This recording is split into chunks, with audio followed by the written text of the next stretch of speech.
Hi friends, it's Paola. Welcome back to my channel. And today I have the honor of doing an interview with Donna. So Donna, would you like to introduce yourself and tell us what Lupe Wong Won't Dance is about?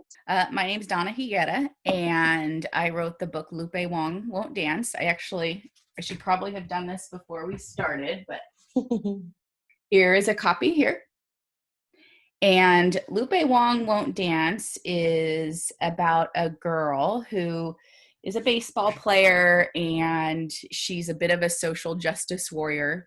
She always seems to have a cause for something. And one day she shows up at, well, I should premise this by she has a deal with her Uncle Hector that if she gets straight A's in school, that he'll take her to meet her uh, idol who plays for the Mariners, who's also of Mexican and Chinese descent, and he's a pitcher like she is.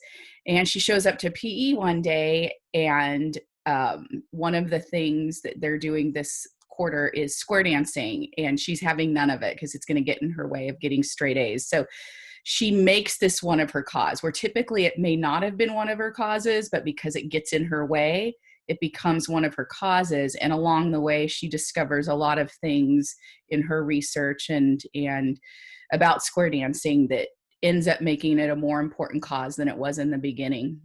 Mm. But ultimately, it's a book about friendship and navigating different being bicultural and other things like that. Yes, this book is about so many things. Like you packed so much in such a short book for kids that I think it's super, super powerful. So, what was the inspiration for Lupe and her story? So the inspiration was I was just on a break. I typically write fantasy and sci-fi, and normally it's a little bit darker. And I just had written something that was darker, and I wanted to write something contemporary, but I didn't know what I wanted to write about. And one night at dinner, my daughter, who at the time was in, I think, sixth grade, she came home and said that she had found out she was going to have to square dance in PE, and she was upset about it. But she said, it's no big deal. I'll just dance with my friend Gracie. And my older daughter, who had never mentioned this, said, well, you can't dance with Gracie. You have to dance with a boy. And my younger daughter was like, wait, what? And then she said, you have to dance also with the boy who asks you. And then my daughter said, well, I'm just not going to dance with anyone. And it didn't turn out that way, because it ended up the boys had to ask the girls. My daughter is very shy, so she didn't know anyone in her class. So when the day came, no one asked her. And so the whole thing just kept getting worse. But that night over the dinner table, I started thinking about that. And I said, I had to square dance. Why do we have to square dance? It's such a silly thing. And this character kind of just popped up, because my daughters and I were like, why are we not speaking up about this? And this character popped up that was similar to my daughters, but she was outspoken. And that night I went upstairs and I started writing the first lines of this character, who was Lupe Wong. My daughter's Sophia Chow. So I was kind of like, I merged these characters and gave my daughter a voice. So that's kind of how the book came about. That's a lovely story. I was not expecting that to be the inspiration for it. I was never asked to dance or square dance in PE. That would have been the dream because I was not a sports person. And I had to square dance. And it was funny because when I started talking to people, a lot of people said, oh, who square dances? And if you start asking around, it's like 50%. There are a lot of people, and there are people who say, oh, no one still does that. Oh yeah, they do. It's a Really? real, oh yeah, it's like the official dance in 28 states. So, as you said, this book is about baseball and dance and friendship, but also about standing up for what you believe is right. Yeah. So, were those elements you knew that you wanted to explore in the book from the start, and why were they so important for you to include? They weren't. And a lot of times in writing, as you're writing, things come up. And when I started writing this, the only thing I knew was it was a girl who didn't want to square dance, and that and as I started writing, I'm like, you know what? She's probably going to be a bit of a sporty girl like I was. And and then I kept going, and in the book, she's a bit of a sci-fi nerd, and my Oh, daughter's a sci-fi nerd. So I just took elements of bits of pieces of all of us, and she became this character. But as I was writing as well, there were other causes and things that come up. mm, The thing about the shorts being long enough to your fingertips, that was a thing my kids were always mad about, because they're like, why do we have to, worry about our shorts? It's not our problem that someone can't, that we're distracting to someone else.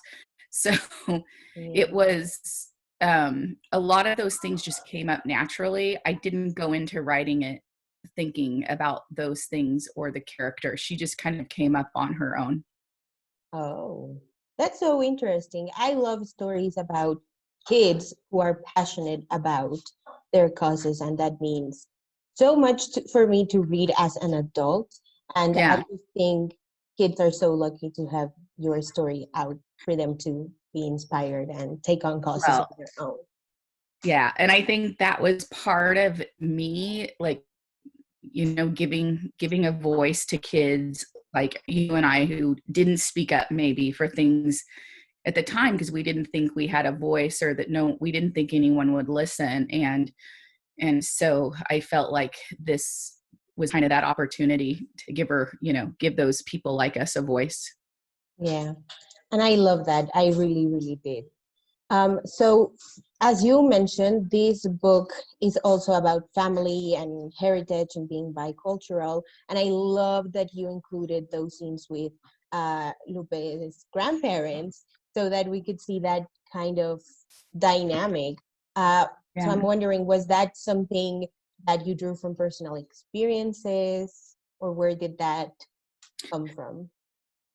So there's a scene in the book where it's a dinner scene, and that was added far later after we completed the book. My editor, Nick Thomas at Living Guerrero, said, I'd love to see, why are we not seeing these, both sides of her family together? And then I thought about it, and I was like, I live so far away from my family, and my children's dad, my ex-husband, is Chinese, and so for 20 years I was around his family, and the first half of my life I was around my family, and they never really commingled. And so I tried to remember the first, like, when that happened, and I realized there were two times. It was once when my ex-husband and I graduated from graduate school. We had this big dinner, and I was watching our families then, and I remember being so nervous at the time because, you know, wondering about some of the language barriers and things like that, and it was fine. And then when he and I got married, they were at tables together, and I watched our families then. And by that time I knew his family, and I loved his family, and I loved my family. And I was like, oh, they would love each other. And I was watching them interact, and I realized we might be entirely different races, different cultures, but there are things that connect us. The love of grandparents to grandchildren, and food is very different, but we want to share it with one another, and we want people to love it as much as we do. And so I was watching them at my wedding, and I was still a little nervous, but I was excited at the same time. But I also saw it was a little bit of a competition about what food was better or whatever. And so when I was writing this book, it was a little bit of my imagination of them all sitting down together. So I'm a little, I'm a little sad that they didn't get to spend more time together, because it would have been really funny. But a lot of that dinner scene is my imagine of these two families that I really loved coming together and sitting together as a family. It was so fun to read that scene. It was one of my favorite scenes of all because my family is also big on, being with your family and connecting with your grandparents. And sometimes those two families, both of my sets of grandparents are Mexican. And even then, they would also have their little, rifts. Yeah. So it was so funny, especially when her grandma was also like, so you should do this to your hair and you should do that so that you can be prettier and definitely dance. And it's like, grandma, stop. Yeah. That's another thing. A lot of times people will say, "Oh, is that something unique to that culture?" And I'm like, no, like these are common things with all families. Not all of these things are just within a Chinese culture, just within Mexican culture. Anybody can read this book and see their grandmother or see, parts of themselves. Yeah. And it's just all the more beautiful because you can actually relate to Lupe Exactly. Yeah. and her fight. So my favorite thing about middle grade stories is how wholesome and honest the friendships are portrayed.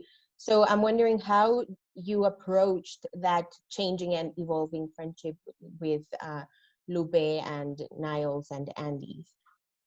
Yeah, and that's interesting because when you're writing, middle school's awkward. Like those are the awkward years where you're learning how to become a better friend and become more responsible. And Lupe fails over and over until she tries to figure out how to get it right. And I felt like I had to show that where she was not always getting the friendship dynamic right. And her friendship with Niall is very different than her friendship with Andy. And I think that we all have those kinds of different friendships where one friend we relate to in one way and another friend we relate to in another way. And I tried to show that as well with Lupe. But as far as it being kind of the natural friendship, I had to show that even in friendships, there are fights and there are arguments. Luckily, Lupe keeps trying until she gets it right with her friend Andy. Yeah, and that's part of the beauty of middle grade stories. And, being a kid, you are learning how to navigate these friendships and what makes them happy and what makes you happy and what makes them Yeah. uncomfortable. And it's a really beautiful growth to see on page. So, one of my favorite characteristics about Lupe is that she is driven and she's very passionate, and you already talked about why it was such an important thing for you to include in the book in terms of her cause of just no more dancing. And this is not one of the questions that I sent, but it was something that was in my mind as I was reading the book, that the internet is really dangerous. So how did you approach that, like, researching scene where she's like, what is Cotton Eye Joe? I kind of reenacted the scene myself. They find the word chlamydia, which was I was very nervous to write about. I'm like, hey, this could happen, and kids are learning about this in school in fourth grade. We got the Band-Aid. If we're going to talk about it, we need to do it in a safe place, which is a book. Um, so I thought, okay, if I were a kid, I were going to say, what's chlamydia? Because he just says it verbally, the man in the YouTube video, and she says, KLA. And I thought a kid would not know how to spell it. So when I got to KLAM, Google popped up chlamydia. And I was like, oh my gosh. So I wrote that in the book. I'm like, this is exactly how it would happen with a child who was researching this. And then again, throughout the book, when she goes to the internet to find things, it's all there and it's all available. And it's one of those things that we need to understand, that kids are going to have this information. They can find it. And so I felt that this was a safe place to talk about this issue, because there is going to be a kid somewhere along the line who Googles and finds that and is horrified, but Lupe finds it and is horrified and finds a way to do something about it. And so I felt like, okay, we got to talk about this. But that's exactly how it happened. I just pretended to be searching myself. That is incredible. I was also very scared when I was reading the book. I was like, what is she going to find? Because, sometimes pictures pop up and it's just very Oh, scary. yeah. And I don't think you see it that way as a child, but definitely once you're an adult, you're like, oh my God, kids Yeah. have access to these things. Oh boy. Would you like to talk about your next projects before we finish? I have a few, and it's been a really busy year. So in July of next year, I have a picture book with Abram's kids which is called El Cucuy, is scared too. El Cucuy is kind of like, I would say, a version of the boogeyman, but the Mexican version of the boogeyman. And he's way scarier the American boogeyman, because El Cucuy, like, yeah, like he's got claws. And my cousin wrote, so he'd like click her long nails at me, and he's furry, and he, like, to me, I don't know if she described him, but he had glowing eyes and he just had fangs, and she would describe him with blood on his fangs. I mean, he would come eat you. And so if you didn't go to bed or you didn't eat your whatever, your vegetables. But so I was, last year, my agent had asked me if I had written any picture books, and I said no. And she asked me if I would try. So I took a picture book class, and one of the first prompts that they gave us was write about the thing that scared you the most as a child and make it adorable. And so I wrote this story about El Cucuy and a boy named Ramon who is afraid because he's moved to a new city, and he's worried about how kids will perceive him, the way he talks, the way he dresses. And El Cucuy, who lives in his room in a cactus pot, is so no longer scary to him. He's way more afraid of going to school than he is of El Cucuy. So it's kind of a book about conquering your fears. And then El Cucuy's upset because Ramon's no longer afraid of him. So it's kind of this friendship that they create. That comes out July of next year, and it's beautiful. It's illustrated by Juliana Perdomo, and she's from Bogota. And they have a version of El Cucuy, but it's El Cuco. And so a lot of different Latin American countries have a version of El Cucuy. And then I have a novel, another middle grade novel, which is a sci-fi, which is coming out with Living Guerrero in the fall. And it's called The Last Cuentista, and which means the last storyteller. And that is a book about a girl who it is set in the future. They have to leave Earth because there's an Earth-ending event, and her family is one of those. And her parents are scientists. She wants to be a storyteller. And somewhere along the journey, the adults are all gone, and she and the children all that are left. And when they get there, the children's memories of Earth have been erased, except for hers. And her name is Petra, and Petra still has her memories and the stories that her grandmother has told her, and the folklore of her culture. And so she's going to this new world, and she's the soul carrier of stories from Earth. And anyway, it's been a really fun book to write. We're still working on it, but hopefully, we'll, knock on wood, we'll get it in time and for the fall. Oh my goodness, those two things sound incredible. That picture book sounds like adorable, but also super interesting. I'm just so excited already. Thank you so much for doing this with me, Donna. I had a really great time. And Me too, thank Paola. you. Oh, I'm glad. Thank you to everyone who watched. I will leave links down below to Donna's website and how you can get the book. Definitely check out Lupe Wong Won't Dance, and stay on the lookout for The Last Cuentista and what's the name of the book about El Cucuy? El Cucuy is scared too. Thank you so much for watching. Thank you, Donna, for doing this with me, and we'll see you next time. Bye. Thank you, Paola.